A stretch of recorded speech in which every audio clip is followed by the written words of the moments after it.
Hello class 9 students.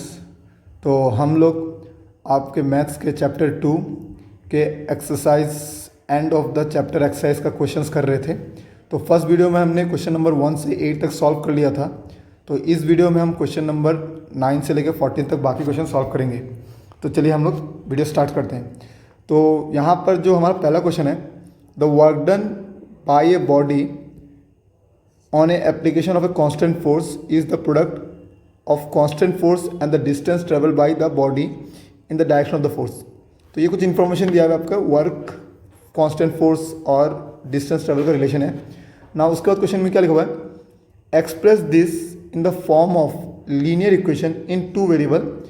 Work को W से represent करना है एंड डिस्टेंस को D से, and draw a graph by taking the constant force as a 3 unit. एक ग्राफ भी ड्रॉ करना है जिसमें कॉन्स्टेंट फोर्स को हमें 3 लेना है ना। What is the work done when the distance travel is 2 unit. तो हमें ये भी निकालना है कि वर्क डन कितना होगा जब हमारा डिस्टेंस ट्रेवल 2 यूनिट होगा, and verify it with the plotting into the graph. तो वेरीफाई भी हमें से करना है। तो देखिए क्वेश्चन में गिवन क्या है। क्वेश्चन में आपको यहाँ पर 3 चीज़ों का बताया गया कि आपका कॉन्स्टेंट फोर्स है, ठीक है, वर्क डन भी है, और साथ में क्या होगा डिस्टेंस ट्रेवल, कितना आप डिस्टेंस ट्रेवल कर रहे हैं। तो यहाँ पर जो बोल रहा है कि वर्क डन जो हमारा है, ठीक है, ये क्या है, एप्लीकेशन ऑफ कांस्टेंट फोर्स है। इज द प्रोडक्ट, मतलब वर्क डन जो है, वर्क डन वो प्रोडक्ट है, प्रोडक्ट मतलब किसी चीज़ का मल्टीप्लाइड है, ठीक है, मल्टीप्लिकेशन है। तो क्या क्या है, वो है कांस्टेंट फोर्स। तो कांस्टेंट फोर्स हमारा क्या है, मान लीजिए हमने इसको सिंपल F से लिखा कांस्टेंट फोर्स को, एंड द डिस्टेंस ट्रेवल, और डिस्टेंस ट्रेवल को हमें D से डिनोट करना है। तो ये हमारा हो जा रहा है सिंपल सा लीनियर इक्वेशन। जो हमारा लीनियर इक्वेशन यहाँ लिखने वाला इन टू वेरिएबल, ठीक है, तो उसको भी हम लिखेंगे। तो यहाँ पर W equals to F into हमारा सिंपल D है। W रिप्रेजेंट फॉर वर्क, ठीक है, done, D for distance travel, और जो F है ये हमारा कांस्टेंट फोर्स है। तो चलिए हम इसका आगे करते हैं अब सॉल्व। तो हमारे यहाँ पर कांस्टेंट फोर्स इनिशियली क्या दिया हुआ था, 3 यूनिट्स। तो हमारा कांस्टेंट फोर्स जो है वो 3 यूनिट्स दिया हुआ है। तो इसका लीनियर इक्वेशन टू वेरिएबल क्या होगा, तो W हमारा हो गया वर्क डन, फोर्स के जगह में हम लिखेंगे 3 एंड इंटू D। तो ये हमारा हो गया linear equation in two variable. यहाँ वेरिएबल क्या है, W एंड D, ठीक है। अब इसके आगे और क्वेश्चन में क्या पूछा था, now what is the work done when the distance travel is 2 unit. अब वर्क डन कितना होगा जब डिस्टेंस ट्रेवल 2 यूनिट हो। तो कंडीशन है, नाउ हमें ये बोल रहा है कि D का वैल्यू अगर 2 यूनिट है, मतलब डिस्टेंस 2 यूनिट ट्रेवल किया गया, तब हमारा वर्क कितना होगा। तो वर्क हमारा क्या होगा, work equals to 3 into D। तो हम इसको लिखेंगे 3 into 2, that should be 6 units. तो हमारा ये कितना आएगा, सिंपल 6 यूनिट्स। तो यहाँ पर हमें समझ में आ रहा है वर्क डन जब डिस्टेंस 2 यूनिट ट्रेवल करा तो हमारा ये 6 यूनिट्स आएगा। तो ये भी सॉल्व हो गया। अब इसका हमें ग्राफ भी ड्रॉ करना है, जो क्वेश्चन में बोला था कि यहाँ पर एक ग्राफ भी ड्रॉ करना है। तो चलिए ग्राफ ड्रॉ करते हैं। तो ग्राफ ड्रॉ करने के लिए आपके पास ये इक्वेशन दिया हुआ है, that is W equals to 3D, हमें ये मेन इक्वेशन दिया हुआ है। अब ग्राफ ड्रॉ करने के लिए हमें मालूम है हमें एटलीस्ट 2 कोऑर्डिनेट का ज़रूरत है। तो दोनों कोऑर्डिनेट निकालेंगे, ठीक है, फिर उसको सॉल्व करेंगे। तो चलिए सॉल्व करते हैं। तो यहाँ लिखते हैं W और यहाँ लेते हैं D। मान लीजिए आप D का वैल्यू 0 लेते हैं। जब D का वैल्यू डिस्टेंस 0 लेंगे तो यहाँ 0 पुट करते ही 3 इंटू 0 0, तो वर्क भी कितना आएगा, 0। सिमिलरली जब हम डिस्टेंस को मान लीजिए 1 लेते हैं तो यहाँ पर हम लोग वर्क डन कितना आएगा, D 3 इंटू D था, तो 3 इंटू 1 दैट इज 3 यूनिट। तो हमारे यहाँ पर वर्क कितना आएगा, 3 यूनिट। तो इसी चीज़ को हमें ग्राफ में रिप्रेजेंट करना है और हमें बताना है, ठीक है। तो चलिए हम लोग रिप्रेजेंट करते हैं। तो चलिए वैल्यू को हम लोग ग्राफ में प्लॉट करते हैं। तो उससे पहले हम देखिए एक्स एक्सिस में हम लोग वर्क डन लेंगे। तो हम यहाँ लिखते हैं ऑन एक्स एक्सिस, हम लिखते हैं on X axis we take work done. तो हम लोग वर्क डन को एक्स एक्सिस से मान लीजिए ले रहे हैं, this W, and on Y axis में हम ले रहे हैं सिंपल यहाँ पर डिस्टेंस ट्रेवल, ठीक है। तो यहाँ पर आप डिस्टेंस ट्रेवल वाई एक्सिस में भी ले सकते हैं, आंसर सेम ही आएगा। और वर्क डन आप सिंपल वाई एक्सिस में भी ले सकते हैं, ठीक है। तो अब देखिए हमारा पहला वैल्यू क्या था, जब वर्क 0 था तो हमारा डिस्टेंस भी 0 था। तो मतलब हमारा ये पॉइंट है, जब वर्क 0 होता है डिस्टेंस भी 0 होता है, तो हमारा ये सिंपल ये पॉइंट आता है जब दोनों का वैल्यू 0 हो। तो एक पॉइंट ये है। नाउ व्हेन डिस्टेंस इज 1, तो मैंने क्या बोला है, मैं एक्स एक्सिस में डिस्टेंस ले रहा हूँ, सॉरी वाई एक्सिस में डिस्टेंस ले रहा हूँ और एक्स एक्सिस में वर्क ले रहा हूँ। तो डिस्टेंस का वैल्यू कितना है, 1, मतलब ये पॉइंट। और वर्क डन का वैल्यू कितना है 3 पॉइंट, तो ये हमारा कुछ यहाँ पर दोनों पॉइंट अगर मिलेंगे तो ये हमारा पॉइंट हो गया 3,1। अब आप इन दोनों को एक स्ट्रेट लाइन से जोड़ दीजिए, तो हमने स्ट्रेट लाइन से जोड़ दिया है, तो ये लाइन हमारा आया W = 3D इक्वेशन से। अब क्वेश्चन में बोला था ग्राफिकली चेक भी करना है, जो हमने D का वैल्यू 2 यूनिट लिया था उसके लिए जो आंसर वर्क डन 6 यूनिट आया था वो ग्राफिकली भी चेक करना है कि ये सही है कि नहीं है। तो डिस्टेंस 2 यूनिट कितना है, डिस्टेंस 2 यूनिट हमारा ये है, ठीक है। और यहाँ से अगर हम इसको सीधा स्ट्रेट जाएँ तो ये यहाँ पर जुड़ा है, तो जो कि अगर आप नीचे आएँ तो अगर मैं यहाँ वैल्यू पुट करूँ तो ये 6 ही आएगा। तो ये हमारा ग्राफिकली भी वेरीफाइड हो रहा है कि हाँ कि जो 2 यूनिट डिस्टेंस, आपका डिस्टेंस कहाँ था, डिस्टेंस था आपका वाई एक्सिस में, तो डिस्टेंस 2 यूनिट मतलब ये पॉइंट, यहाँ से आप सिंपल सीधा ग्राफ में जाएंगे, ग्राफ को ये यहाँ पर इंटरसेक्ट कर रहा है, और यहाँ से आप अगर वाई एक्स एक्सिस में जाएंगे जो कि हमारा वर्क डन है, तो यहाँ पर ये वैल्यू 6 आ रहा है। तो जो कि क्वेश्चन में था डी जब 2 था तो हमारा वर्क डन कितना आया 6 यूनिट, यहाँ पर भी सेम ये वेरीफाई हो रहा है। तो इस प्रकार से आपका ये क्वेश्चन भी सॉल्व हो गया। चलिए हम लोग नेक्स्ट क्वेश्चन करते हैं जो क्वेश्चन नंबर 10 है। सो क्वेश्चन नंबर 10 जो है, 10 क्या है हमारे पास, the graph of a linear polynomial P X passes through the point 1,5 3,11। आपके पास 2 पॉइंट है, मतलब जब हम ग्राफ ड्रॉ करते हैं ना, तो ग्राफ ड्रॉ करने मान लीजिए आपके पास ये एक लाइन ड्रॉ हो रहा है, तो बोल रहा है इस लाइन पे 2 पॉइंट है, मतलब यहाँ पर एक पॉइंट है और यहाँ पर मान लीजिए एक पॉइंट है, वो पॉइंट का वैल्यू आपको दिया हुआ है 1,5 एंड 3,11।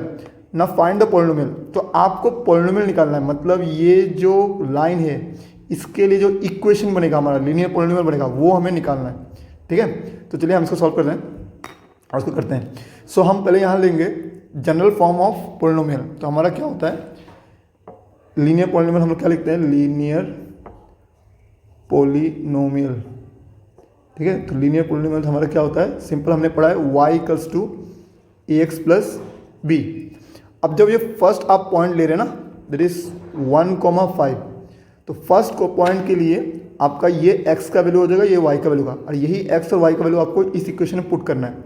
सो हम लिखेंगे नाउ हम लोग नहीं यहाँ पर लिखेंगे एट 1,5, हम लोग यहाँ पर y का वैल्यू में 5 पुट करेंगे, तो यहाँ लिखेंगे 5 =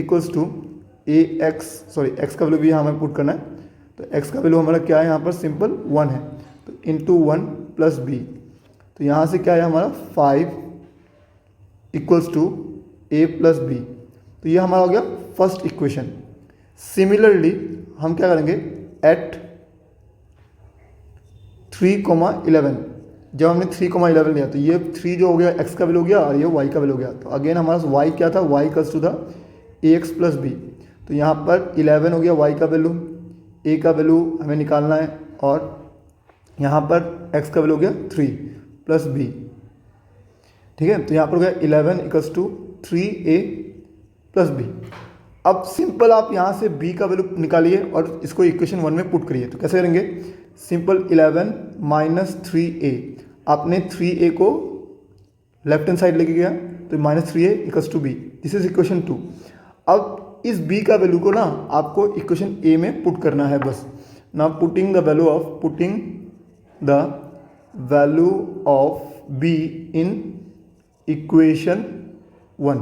तो इक्वेशन 1 हमारा क्या था 5a + b, तो सिंपल b का वैल्यू पुट करेंगे 5, ये हमारा a रहेगा, b का वैल्यू क्या था, b का वैल्यू था हमारा 11 - 3a, so we will write +11 - 3a। तो हमें पता है ये भी a टर्म है और ये भी a टर्म है, ये दोनों सब्ट्रैक्ट हो सकते हैं, तो 5 11 को आप इस तरफ लिख आइए, तो ये होगा 5 - 11 = a - 3a, तो a - 3a इज -2a, और यहाँ माइनस होगा तो ये हमारा -6, तो हमें दिख रहा है दोनों साइड माइनस है, तो it will B cancel out, तो 6 = 2a आ गया। तो यहाँ से हम सिंपल लिख सकते हैं कि 6 / 2 = 2a, कि 2 डिवाइड हुआ तो 2 1 2 2 3 दिस। सो हमारा a का वैल्यू आया यहाँ पर सिंपल 3, जैसे कि a का वैल्यू हम सिमिलरली b का वैल्यू भी फाइंड कर सकते हैं फ्रॉम इक्वेशन 1 यूज़ करके और 2 यूज़ करके, किसी भी इक्वेशन को यूज़ करके b का वैल्यू फाइंड कर सकते हैं। तो हम लिखेंगे लिखते हैं फ्रॉम 2। सो यहाँ पर हमारा b था 11 - 3a, तो 11 - 3 × 3, so it will B 11 minus 9, so it should B 2। तो b का वैल्यू हमारा कितना है 2। अब हमने लीनियर इक्वेशन क्या लिया था इनिशियली, लीनियर इक्वेशन हमने लिया था y equals to A X plus B. तो यहाँ पर a और b का वैल्यू पुट करेंगे तो हमारा लीनियर इक्वेशन आ जाएगा, ठीक है। तो हम यहाँ लिखेंगे y equals to A X plus B, और यहाँ पर सिंपल y a का वैल्यू पुट करेंगे, जो a का वैल्यू था हमारा 3x प्लस b का वैल्यू कितना है 2। तो ये हमारा हो गया px, क्योंकि y को ही हम लोग px बोलते हैं, तो इसको हम लोग लिखते हैं simple px equals to 3x plus 2। ये हो गया हमारा लीनियर इक्वेशन जो आपका रोमन नंबर 1 में पूछा गया था। तो आपको समझ में आ गया होगा, ठीक है, कि इन दोनों को कोऑर्डिनेट को यूज़ करके हमने यहाँ पर a और b का वैल्यू निकाला है, a का वैल्यू निकाला है और यहाँ पर b का वैल्यू निकाला, और इसको जो जनरल लीनियर इक्वेशन होता है या पॉलिनोमियल होता है उसमें हमने पुट किया, और वहाँ से हमें px का वैल्यू मतलब y equals to 3x plus 2 और px equals to 3x plus 2 दोनों एक ही चीज़ होता है। ये याद रखिएगा, y और px both are same thing, ठीक है। तो हमने निकाला। अब हमारा रोमन नंबर 2 क्या बोल रहा है देखते हैं। रोमन नंबर बोल रहा है find the coordinate where the graph of px cuts the x axis, sorry cuts the axis. तो ऑब्वियसली जो हमारा मान लीजिएगा ग्राफ बन रहा होगा, अगर ग्राफ मान लीजिए कुछ ऐसा बन रहा है तो ये एक्स वाई पे भी कट रहा होगा, एक्स पे भी कट रहा होगा, तो ये दोनों कोऑर्डिनेट निकालना है हमें, ठीक है। तो हमारा तो इक्वेशन क्या आया था, ये आया था। तो हम पहले लेंगे, पहले यहाँ पर कंडीशन निकालेंगे, when line cut the X axis. तो हमें पता है कोई भी पॉइंट एक्स एक्सिस पे कट कर रहा है तो उसका वाई का वैल्यू तो जीरो होता है, हमें बस एक्स का वैल्यू सॉरी वाई का वैल्यू जीरो होता है, ठीक है, और हमें बस एक्स का वैल्यू निकालना होता है। तो यहाँ पर सिंपल हम लिखते हैं कि दैट इज, यहाँ पर हम लिखते हैं वाई इक्वल्स टू जीरो। अब हमारे पास ये पी एक्स दिया हुआ है, तो पी एक्स का वैल्यू पुट करेंगे तो पी एक्स जो है, तो यहाँ पर हम लिखेंगे सिंपल 3x प्लस 2। नाउ हम क्या करेंगे, यहाँ पर सिंपल वैल्यू पुट करेंगे पी एक्स, ठीक है, पी एक्स था हमारा सिंपल y, जो पी एक्स था हमारा वो y था, या तो आप यहाँ पर सिंपल y भी लिख सकते हैं। तो y का वैल्यू, y का वैल्यू ही यही था, तो यहाँ y का वैल्यू क्या होगा 0, it will B 3x plus 2। तो यहाँ पर 2 इधर जाएगा तो 0 माइनस 2 इक्वल्स टू 3x, तो 0 माइनस 2 क्या होगा -2, और ये 3 उधर आएगा तो डिवाइड होगा 3। सो हमारा x का वैल्यू क्या आया -2/3x। तो हमारा जो कोऑर्डिनेट आया वो आया -2/3 कॉमा y का वैल्यू 0। तो ये हमारा हो गया फर्स्ट, जब x एक्सिस पे जहाँ कट रहा है, ठीक है। सिमिलरली हमें इसका सेकंड पार्ट भी करना है, ठीक है, तो कि ये y एक्सिस में भी कट कर रहा होगा, तो y एक्सिस में कट कर रहा होगा, सो हम लिखेंगे when the line cuts the y axis. तो जब ये y एक्सिस में काट रहा है इसका मतलब क्या होता है, y एक्सिस में कट रहा है तो x का वैल्यू हमें मालूम है 0 होता है और y का वैल्यू कुछ ना कुछ होता है, ठीक है। तो यहाँ पर that is x equals to 0। Again हम ये इक्वेशन यूज करेंगे y equals to 3x plus 2, तो y इक्वल्स टू 3, x का वैल्यू 0 है प्लस 2, तो यहाँ पर सिंपल हम y इक्वल्स टू क्या लिखेंगे 0 प्लस 2, तो y का वैल्यू कितना आया 2। तो y एक्सिस का हमारा कोऑर्डिनेट क्या आ गया, सिंपल आ गया 0,2। तो इस तरीके से हमने x एक्सिस और y एक्सिस पे लाइन कहाँ कट रहा है हमने वैल्यू निकाले। अब हमारा थर्ड क्वेश्चन क्या देखते हैं। थर्ड क्वेश्चन है draw the graph of P x and verify your answer. ठीक है, ग्राफ ड्रॉ करना है। तो हमने ग्राफ जितनी बार भी ड्रॉ किया ना, तो हमने ऐसे बॉक्स बनाया है और वहाँ एक्स एंड वाई का वैल्यू निकाला है। पर इसमें एक्स एंड वाई का वैल्यू अलग से निकालने की जरूरत नहीं है, आपके पास यहाँ 2 पॉइंट पहले से ही दिया हुआ है, इन दोनों पॉइंट का वैल्यू यूज़ करना है। यहाँ पर x का वैल्यू 1 है, यहाँ पर पहला वाला का 5 है, यहाँ पर x का वैल्यू 3 है और ये 11 है, बस इनका यूज़ करना है। तो पहला हमारा कोऑर्डिनेट क्या है 1,5, तो 1,5, तो हमारा ये हो गया x का 1 और y का 5 हमारा ये पॉइंट है। तो ये दोनों कहाँ मिलेंगे, इस पॉइंट पे। ठीक है, सिमिलरली x का वैल्यू हमारा 3 है, y का वैल्यू क्या है हमारा 11। तो ये कहाँ पॉइंट है, हम सिंपल यहाँ जाएंगे तो y का 11 यहाँ पे, तो ये दोनों कहाँ मिल रहे हैं, इस पॉइंट पे मिल रहे हैं। ठीक है, तो अब ये दोनों पॉइंट मिल गया। ठीक है, सॉरी ये थोड़ा इधर होगा, यहाँ से ऊपर जाएगा, तो ये पॉइंट होगा हमारा 11। अब इन दोनों को एक स्ट्रेट लाइन से आपको जोड़ देना है। तो जैसे हम इन दोनों को एक स्ट्रेट लाइन से जोड़ेंगे, ठीक है, तो ये हमारा हो गया ग्राफ, जो रोमन नंबर 3 का आंसर था। दैट इज हमारा ये आया था y equals to 3x plus 2। अब क्या बोला है, वेरीफाई योर आंसर, हमें आंसर वेरीफाई भी करना है। कि देखिए कि ये एक्स एक्सिस पे कहाँ कट रहा है। तो एक्स एक्सिस में जनरली ये यहाँ पर कट रहा है, that is sorry Y axis पे कहाँ कट रहा है, सॉरी वाई एक्सिस पे ये 2 पॉइंट पे कट रहा है। तो हमने क्या आया था वैल्यू, वाई का वैल्यू 2 आया था, दैट इज कोऑर्डिनेट क्या है 0,2। तो ये कोऑर्डिनेट हमारा क्या हो गया, ये कोऑर्डिनेट हो गया 0 एक्स का वैल्यू 2।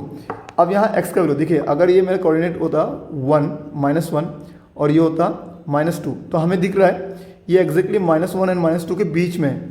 अगर आप इसको डेसिमल में आंसर निकालें ना तो आपको पता चलेगा क्या आंसर आएगा, ठीक है। ओके सॉरी, यहाँ थोड़ा वैल्यू गलत दे लिया, ठीक है। तो हमने यहाँ पर वैल्यू गलत दे लिया है। यहाँ पर हमने देखिए 2 बॉक्सेस में 1 लिया है, तो यहाँ पर ये यहाँ पर 1 होगा हमारा और यहाँ पर हमारा 2 होगा, दैट इज -1 -2। तो हमें देखिए इसका वैल्यू अगर आप डेसिमल में निकालेंगे तो ये आएगा 0.666। तो ऑलमोस्ट यहाँ पर भी ये कुछ ऐसा ही वैल्यू आएगा, ठीक है। तो हमें वेरीफाई भी कर लिया है कि जो हमने आंसर निकाला वो सही है। तो इस तरीके से आपका क्वेश्चन नंबर 10 सिंपल कंप्लीट हो गया। आप ध्यान से देखिए, सिंपल क्वेश्चन है, आराम से हो जाएगा, बस 1-2 बार ध्यान से देखिए, समझ में आ जाएगा, ठीक है। अब कुछ भी डाउट हो तो आप कमेंट सेक्शन में पूछ सकते हैं। सो अब हमारा क्वेश्चन नंबर 11 है। क्वेश्चन नंबर 11 में क्या दिया हुआ है, देखिए px ax प्लस b दिया हुआ है, qx cx प्लस d दिया हुआ है, are the two polynomial. p0 का एक वैल्यू दिया हुआ है 5, the polynomial px minus qx cut x axis at 3,0, the sum of px plus qx is equals to 6x plus 4 for all value of x। तो यहाँ पर हमें 3 condition दिया हुआ है और बोला हमें फाइंड px एंड qx। तो चलिए इसको फाइंड करते हैं। तो सोल्यूशन 11, तो इसका हमें पहले रोमन नंबर यूज़ करना है। तो हमें रोमन नंबर में दिया हुआ है px equals to ax plus b। तो हमें यहाँ दिया हुआ है p0 का वैल्यू दिया हुआ है 5, मतलब x का वैल्यू हमें क्या पुट करना है 0 और p0 का वैल्यू 5 है। दैट मीन्स हम यहाँ लिखेंगे p0 और इस इक्वेशन को यहाँ लिखेंगे there is a into 0 plus b। तो p0 का वैल्यू क्या है 5, तो a into 0 is 0 plus b, तो 5 इक्वल्स टू b। तो हमारा b का वैल्यू क्या आया, सिंपल 5 आ गया यहाँ से। अब सेकंड कंडीशन क्या है, px माइनस qx हमें दिया हुआ है सेकंड कंडीशन कि px माइनस qx ये x एक्सिस पे कट कर रहा है, उस पॉइंट का वैल्यू है 3,0। तो ये हमारा x का वैल्यू हो गया, ये हमारा y का वैल्यू हो गया। देखिए हमने अभी पढ़ा था प्रीवियस वीडियो में और इस वीडियो में भी कि हम लोग y equals to ax plus b, ये हमारा लीनियर पॉलिनोमियल का जनरल फॉर्म होता है और इसी y को हम लोग px बोलते हैं, ठीक है। तो ये हमारा हो गया ax प्लस b, ठीक है। सिमिलरली qx में भी cx प्लस d, ये जो qx है ये हमारा y हम कंसिडर करेंगे और इसको भी y कंसिडर कर रहे हैं। तो इसका मतलब अल्टीमेटली px माइनस qx जो आएगा वो हमारा y का ही वैल्यू होगा अकॉर्डिंग टू दिस स्टेटमेंट, ठीक है। तो हम इसको सिंपल ऐसे लिख सकते हैं, px का वैल्यू क्या है, px का वैल्यू है ax plus b minus bracket में cx प्लस d। तो इसको सिंप्लीफाई करते हैं, तो ax देखिए b का वैल्यू हमने निकाल लिया यहाँ पर 5, तो यहाँ पर पुट करेंगे 5 माइनस cx प्लस d। तो यहाँ पर x वाले टर्म को साथ लिखते हैं, सॉरी यहाँ पर माइनस होगा, यहाँ पर माइनस होगा कि ये माइनस है, इससे इंटू होगा तो माइनस d। अभी ax वाले टर्म को साथ लिखते हैं, ax माइनस cx x वाले टर्म को साथ में लिख रहे हैं प्लस 5 माइनस d। तो यहाँ पर हम लिखेंगे a माइनस c ब्रैकेट में x प्लस 5 माइनस d और यहाँ पर हमारा है ये px माइनस qx, ठीक है। अगर आप ध्यान से इसको इस वाले के साथ कंपेयर करें तो ये हमारा y हो गया, ये हमारा हो गया ax, ये हो गया हमारा b, मतलब ये हमारा ax का वैल्यू है, ये हमारा b का वैल्यू है और ये पूरा वैल्यू y का वैल्यू है। तो क्योंकि ये कहाँ पर x एक्सिस पे कट रहा था 3,0 पे, तो यहाँ पर x का वैल्यू हमें 3 लेना है और y का वैल्यू 0, तो y तो हमारा कंप्लीट ये है तो इसको हम 0 लेंगे, ठीक है। तो हम इसको यहाँ पर नेक्स्ट टाइम पे लिखेंगे कि ये वैल्यू हमारा y का वैल्यू 0, तो ये 0 इक्वल्स टू यहाँ पर a माइनस सी, x का वैल्यू कितना है यहाँ पर 3 दिया हुआ है, तो हम लिखेंगे यहाँ पर इंटू 3 प्लस 5 माइनस डी। तो यहाँ से हो गया 0 equals to 3a minus 3c plus 5 minus D. देखिए यहाँ पर एक ही इक्वेशन है हमारे पास, अननोन a है, c है, d है, तो ये और सिंपल नहीं हो सकता है और सॉल्व नहीं हो सकता, तो इसको हम इक्वेशन 1 देंगे। तो अब हम अपना कंडीशन थर्ड यूज़ करेंगे सॉल्व करने के लिए। तो थर्ड कंडीशन में है px plus qx is equal है 6x प्लस 4 के इक्वल दिया हुआ है। तो चलिए px का वैल्यू पुट करते हैं। px का वैल्यू क्या है हमारा ax plus b plus qx का value cx plus d। Equals to 6x plus 4। तो यहाँ पर x वाले टर्म को एक साथ लिखते हैं, तो ax प्लस सी एक्स b प्लस डी को अलग से लिखते हैं। तो यहाँ पर हो गया 6x प्लस 4। यहाँ से x कॉमन लेते हैं, तो यहाँ पर अगर x कॉमन ले रहे हैं हम, ठीक है, तो ये a प्लस सी बचेगा, यहाँ पर x plus b plus D बचेगा यहाँ पर, इक्वल्स टू 6x प्लस 4। अब इन दोनों साइड को आप कंपेयर करिए, x के साथ यहाँ पर ये वैल्यू है और यहाँ पर ये वैल्यू है, तो मतलब यहाँ पर 6 जो है x का कोफिशिएंट है और यहाँ पर a प्लस सी जो है वो x का कोफिशिएंट है। सिमिलरली 4 का वैल्यू इसके साथ इक्वल होगा, तो हम कंपेयरिंग करेंगे दोनों साइड के कोफिशिएंट को। सो comparing both side, comparing coefficient of both side, coefficient of both side, ठीक है, हम बोथ साइड का कोफिशिएंट कंपेयर कर रहे हैं। तो हम यहाँ से लिख सकते हैं simple a plus C equals to 6। तो क्योंकि ना हमारे पास a का वैल्यू है ना c का वैल्यू है, तो हम और कुछ कर नहीं सकते हैं। एंड यहाँ पर क्या कर सकते हैं, b plus D equals to 4। अब b का वैल्यू हमारे पास है, तो b का वैल्यू हम पुट करेंगे 5 plus D equals to 4। So d equals to 4 minus 5। So d का वैल्यू हमें मिल गया -1, ठीक है। और यहाँ से हम सिंपल a का c का वैल्यू निकाल लेते हैं, नहीं a का वैल्यू निकाल लेते हैं। तो यहाँ पर a का वैल्यू हम लिखेंगे 6 माइनस सी, यहाँ पर अभी लिख देते हैं निकाल के, ठीक है। अब यहाँ पर a का जो वैल्यू आया, d का वैल्यू आया, वो इक्वेशन 1 में पुट करेंगे। Now next, putting the value of a and d in equation 1। तो इक्वेशन 1 क्या है हमारा, 0 equals to 3a minus 3c plus 5 minus D, यही हमारा इक्वेशन 1 था।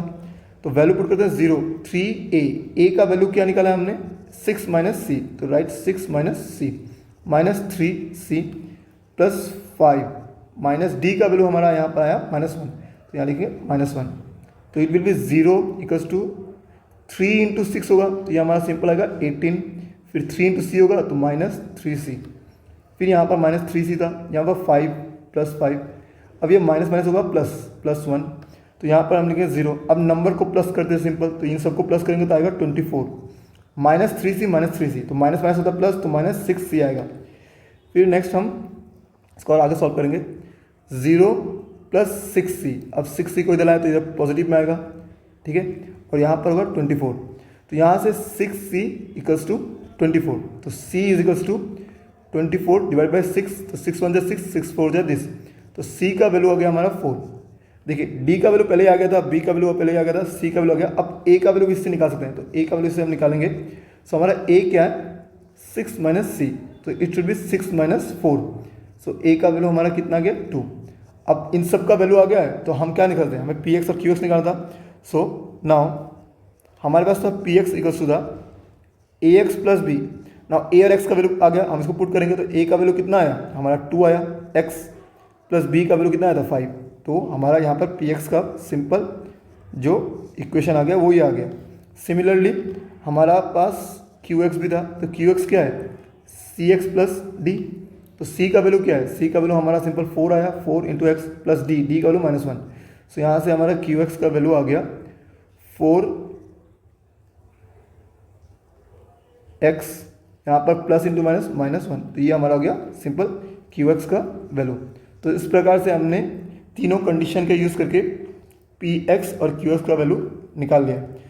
तो क्वेश्चन में कुछ नहीं, थोड़ा कैलकुलेशन था, आप ध्यान से क्वेश्चन को देखिए, बार बार देखिए, समझिए, आपको इजीली समझ में आ जाएगा। ऐसा कुछ टफ नहीं है, हाँ बस कैलकुलेशन मिस्टेक मत करिएगा, क्योंकि एक जगह पर भी कैलकुलेशन मिस्टेक हुआ तो आपका फाइनल आंसर या फाइनल रिजल्ट नहीं आएगा। चलिए हम अपने नेक्स्ट क्वेश्चन में जाते हैं, क्वेश्चन नंबर 12। सो हमारा क्वेश्चन नंबर 12 है, करना है, सॉल्व करना है। देखिए क्वेश्चन नंबर 12 सॉल्व करने से पहले मैं आपसे एक रिक्वेस्ट करना चाहूँगा कि अगर आपको समझ में आ रहा है मैं क्या पढ़ा रहा हूँ, तो आप प्लीज़ बता दीजिएगा कि कमेंट में कि आपको समझ में आ रहा है कि नहीं, और किसी भी क्वेश्चन में अगर डाउट है तो वो भी मुझे इन्फॉर्म कर दीजिएगा कि सर इस क्वेश्चन में मुझे समझ में नहीं आया, मैं दोबारा से उसको एक्सप्लेन कर दूंगा।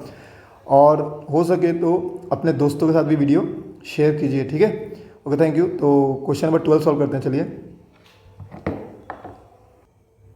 ना। क्वेश्चन नंबर 13, क्वेश्चन नंबर 13 क्या है, px equals to ax plus b and qx is cx plus d are the two linear polynomials such that the graph of px passes through point this and this, the graph of qx passes through point this, and the graph of px is parallel to the graph of qx. find the polynomial px and qx and also find the coordinate of the point where this lines meets at the x axis। तो हमें यहाँ पर px और qx निकालना है पहले। तो चलिए पहले qx एंड px निकालते हैं।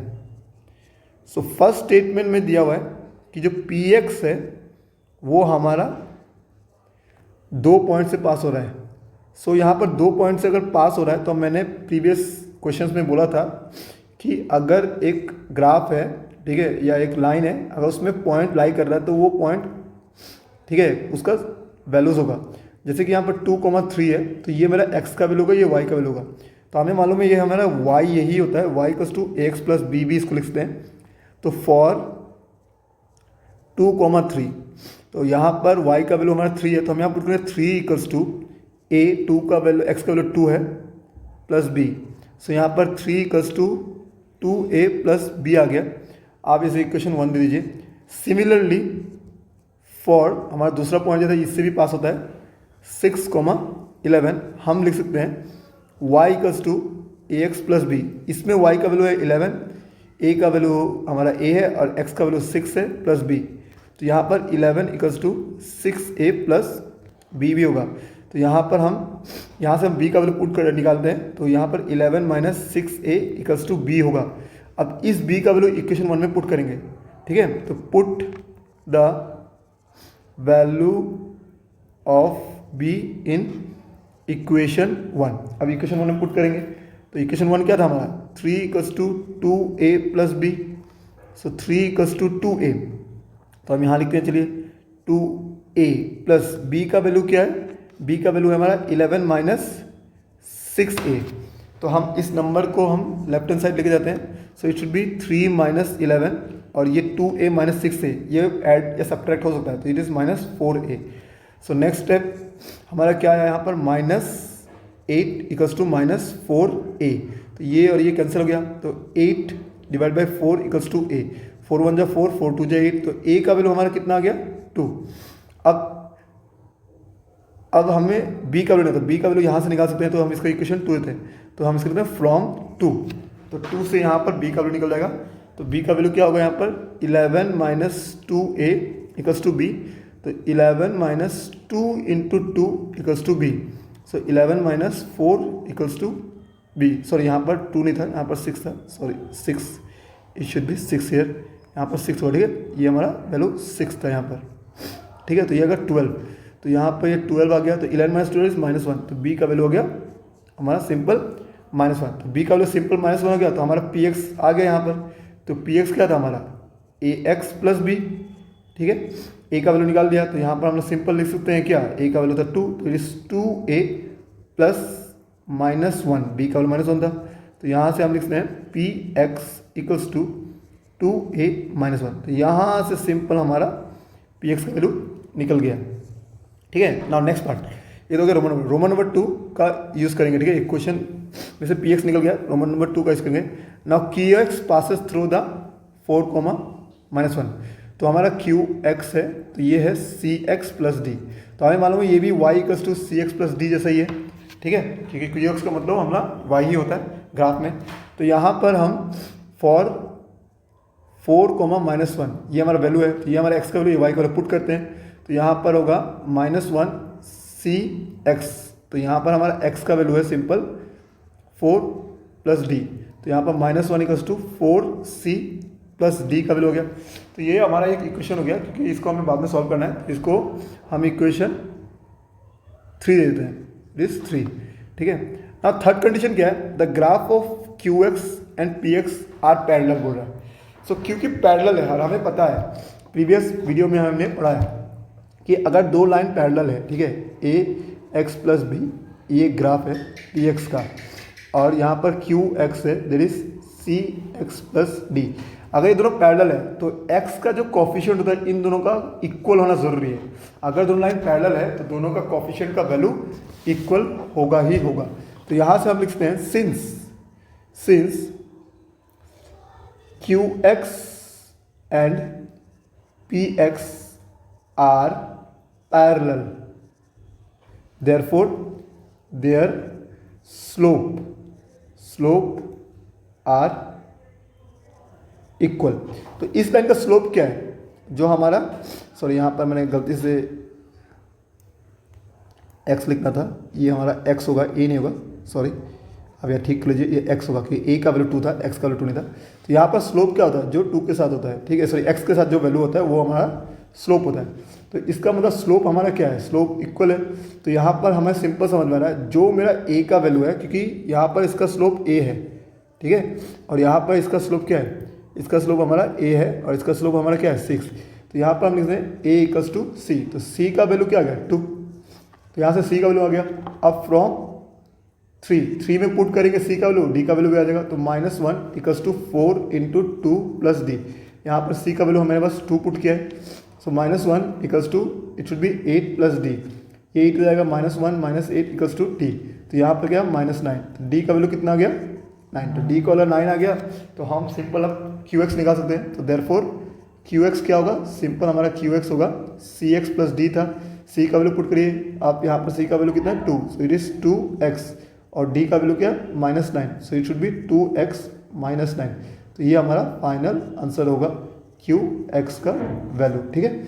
तो इसके बाद हमें और भी कुछ निकालना है, find the coordinate of the point where the line meets the X axis. तो हमें ये बोल रहा है पी एक्स, मान लीजिए आपके ऐसे ग्राफ है, ये पी एक्स का लाइन है, क्यू एक्स का लाइन है, तो ये एक्स एक्स पे भी कहीं कट रहा होगा, वो कोऑर्डिनेट हमें निकालना है। तो चलिए हम इसको निकालते हैं। तो चलिए हम निकालते हैं, हमें अब क्या निकालना है कि ये एक्स एक्सिस पे कहाँ कट हो रहा है, ठीक है। सो फॉर पी एक्स, तो पी एक्स में अगर ये एक्स एक्सिस में कट रहा है तो हमें मालूम है पी एक्स का वैल्यू हमारा क्या है, पी एक्स है 2x - 1। अगर ये एक्स एक्सिस में कट रहा है, ठीक है, तो हमारा जो कोऑर्डिनेट होगा वो क्या होता है, एक्स एक्सिस में जब भी कोई कट रहा है तो वाई का वैल्यू क्या होता है 0, हमें मालूम है ये होता है, ठीक है। तो हम यही लिखेंगे, तो यहाँ पर वाई का वैल्यू 0 होगा, तो हम यहाँ पर डालेंगे सिंपल 0, 2x - 1। सो यहाँ पर सिंपल ये -1 हो जाएगा, तो ये आएगा 0 + 1 इक्वल्स टू 2x, तो it is 1 equals to 2x। तो यहाँ पर 2 डिवाइड होगा तो हाफ, हमारे सिंपल यहाँ पर क्या आएगा हाफ, x का वैल्यू क्या है हाफ। तो यहाँ से हमें मिल गया कि ये जहाँ भी कटेगा वो x का वैल्यू क्या होगा हमारा सिंपल हाफ होगा। तो हम इसी को बस स्टेटमेंट में लिखना है। So therefore coordinate eight which P x cut the x axis is half comma 0। तो ये हमारा आंसर आ गया हाफ कॉमा 0। तो ये हमारा हो गया पी एक्स के लिए। सिमिलरली हमें क्यू एक्स के लिए फॉर क्यू एक्स। अब क्यू एक्स का वैल्यू क्या है, क्यू एक्स का वैल्यू है हमारा 2x - 9। तो अगेन x में कट रहा है तो y का वैल्यू क्या होगा 0। तो यहाँ पर y का वैल्यू 0 है, ये y हो गया 2x - 9। तो 9 जाएगा तो 0 + 9 equals to 2x। So 9 equals to 2x, तो it is 9/2 equals to x। तो हमारा यहाँ x का वैल्यू क्या है 9/2x। आप चाहे तो डेसिमल में निकाल सकते हैं, और इसका आंसर आप चाहे तो 0.5, 0 भी लिख सकते हैं, ठीक है। सिमिलर तो यहाँ therefore coordinate eight which Q x cut the X axis is, coordinate क्या होगा 9/2, 0। तो ये हो गया हमारा क्वेश्चन नंबर 13 कंप्लीट, ठीक है। तो यहाँ पर थोड़ा कैलकुलेशन था, आपको ध्यान से करना है, ठीक है। तो इसका नेक्स्ट क्वेश्चन हम करते हैं, क्वेश्चन नंबर 14। सुना क्वेश्चन नंबर 14 क्या है, क्वेश्चन नंबर 14 पूछ रहा है what do all the linear function of the form f of x ax + a where a is greater than 0 have common. मतलब बोल रहा है जो भी लीनियर इक्वेशन, मान लिया आपका एक इक्वेशन बन रहा है, अब ax का वैल्यू मान लीजिए हमें a का वैल्यू 2 माना, 2x + 2, और एक इक्वेशन मान रहा हूँ, मान लीजिए इसको मैं लिख रहा हूँ 3x + 3, ठीक है, और एक इक्वेशन लिख रहा हूँ y2 के नाम से, इसको लिख रहा हूँ मैं 5x + 5, और एक इक्वेशन लिख रहा हूँ मान लीजिए, ठीक है, इसको मैं लिख रहा हूँ 10x + 10। तो क्योंकि यहाँ पर a दोनों में कॉमन है तो मैं a कॉमन लिखा है। अब a इज ग्रेटर देन 0, अब इनमें कॉमन क्या है, देखिए 2 क्या होता है, 2 हमें मालूम है ये जो क्या है ये स्लोप है, हमें मालूम है ax में ये क्या होता है स्लोप। तो अगर स्लोप अगर इसमें पॉजिटिव है, मतलब a का वैल्यू बोल रहा जा रहा है a का वैल्यू ग्रेटर देन 0 है, दैट मीन्स द पहला पॉइंट क्या होगा कि इसमें स्लोप हमेशा क्या होगा पॉजिटिव होगा। तो हम देखेंगे since a is greater than 0 then the slope of all function are positive, क्योंकि हमेशा पॉजिटिव होगा, क्योंकि पॉजिटिव ही वैल्यू लेना कि ए का वैल्यू 0 से बड़ा है, तो 0 से बड़ा मतलब पॉजिटिव, तो इसका मतलब स्लोप क्या होगा, पॉजिटिव होगा। ठीक है, सिमिलरली हम इसका वाई इंटरसेप्ट निकाल सकते हैं। अब ध्यान से देखिए, जैसे कि यहाँ पर हमें क्या दिया हुआ है दूसरे के लिए, F of X equals to A X plus A. अब हम मान के चल रहे हैं कि ये कहीं पर ये क्वेश्चन एक्स वाई को तो कट कर रहा होगा, वाई को कट कर रहा है तो मतलब उस पॉइंट पे वाई का तो कोई वैल्यू होता है, बट एक्स का वैल्यू क्या होता है, 0। तो यहाँ पर हम लोग एक्स का वैल्यू 0 पुट कर देते हैं, एक्स का वैल्यू 0 पुट करते हैं, तो वाई का वैल्यू ये हमारा वाई है। ठीक है, तो ये वाई इक्वल्स टू ये हमारा simple F of X Y है, तो यहाँ पर ए इंटू 0 प्लस ए, तो वाई का वैल्यू क्या आ रहा है, ए। इसका मतलब इस इक्वेशन में y का वैल्यू 2 आएगा, इस इक्वेशन में y का वैल्यू 3 आएगा, इस इक्वेशन में y का वैल्यू 5 आएगा, इस इक्वेशन में y का वैल्यू 10 आएगा। तो यहाँ से हमें दिख रहा है कि y का वैल्यू भी जो यहाँ पर आ रहा है, अब y का वैल्यू क्या होता है कि ये कहाँ पर y पे इंटरसेप्ट कर रहा है, जो हमने पहले पढ़ा है, ये हमेशा पॉजिटिव होगा कि ये a का वैल्यू क्या है, पॉजिटिव है। तो हम यहाँ लिखते हैं since a is greater than 0, ठीक है, then all the lines cut the y-axis above the origin, क्योंकि ओरिजिन के ऊपर ही कटेगा। तो ये हमारा हो गया सेकेंड पॉइंट। ठीक है, तो अभी हमारा आखिरी पॉइंट और एक होगा, वो निकालना है। तो अगर मान लेते हैं इसमें क्या है ना, मैं अगर मान लूँ y का वैल्यू 0 है, तब क्या होगा देखो, अगर मैं मान लूँ कि ये x पे तो कट रहा होगा ना, ये भी तो, जैसे कि ये जो हमारा पॉइंट आया, ये हमारा क्या था, ये हमारा था y इंटरसेप्ट। ठीक है, हमने लास्ट क्लास से पढ़ा, ये हमारा y इंटरसेप्ट है। सिमिलरली ये x पे भी कहीं कट रहा होगा, तो उसका वैल्यू निकालते हैं, y का वैल्यू 0 लेते हैं, तो y का वैल्यू लेते हैं, तो F of X equals to हमारा क्या था, ए एक्स प्लस ए, और ये एफ ऑफ एक्स ही तो y होता है, तो ए एक्स प्लस ए, तो ये हो गया 0, ए एक्स प्लस ए, तो फिर ए दे जाएगा, तो ये 0 minus A equals to A X. तो जैसे हमें पता है 0 माइनस 2 क्या होता है, -2, वैसे 0 माइनस ए क्या होगा, simple minus A by A X, तो यहाँ पर minus A by A equals to X, तो ये होगा 1, ये होगा 1, क्योंकि ए को 1 से करते हैं, तो यहाँ पर -1 आ रहा है। तो एक्स का वैल्यू क्या है, माइनस, देखिए एक फिक्स वैल्यू आ रहा है, यहाँ पर वाई का वैल्यू ए आ रहा था, वहाँ पर वाई का वैल्यू चेंज हो सकता है, लेकिन जो एक्स का वैल्यू आ रहा है ना, यहाँ पर -1 आ रहा है। इसका मतलब जितने भी लाइन्स बनेंगे इस इक्वेशन से, वो सब के सब इसी पॉइंट से पास होगा, there is X equals to -1। सो हम यहाँ सकते हैं जो थर्ड पॉइंट है, since x equals to -1, therefore every line cuts the x axis at, sorry यहाँ पर होगा x axis at the same point, या सेम कोऑर्डिनेट, दैट इज -1, 0, ये हमेशा यहीं पर कटेगा, बार बार कटेगा। तो ये हमारा 3 कैरेक्टरिस्टिक्स था जो इन तीनों में कॉमन था। तो आई होप आपको समझ में आया होगा। ठीक है, अगर समझ का आया होगा तो आप प्लीज़ वीडियो को लाइक कर दीजिएगा, कमेंट भी कर दीजिएगा और सब्सक्राइब भी कर दीजिएगा, चैनल को सब्सक्राइब नहीं किया। Thank you.